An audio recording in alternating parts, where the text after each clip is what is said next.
चले बिया बिचाए पिया मेलवा में।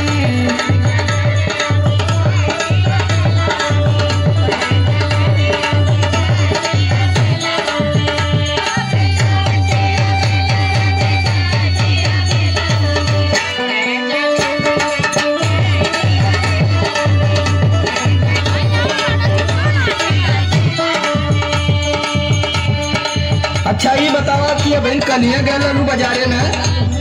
हाँ वो तो गईले रही। किसिम किसिम का कुल खाए के इलू है, तबले आज तोरे फिर लगल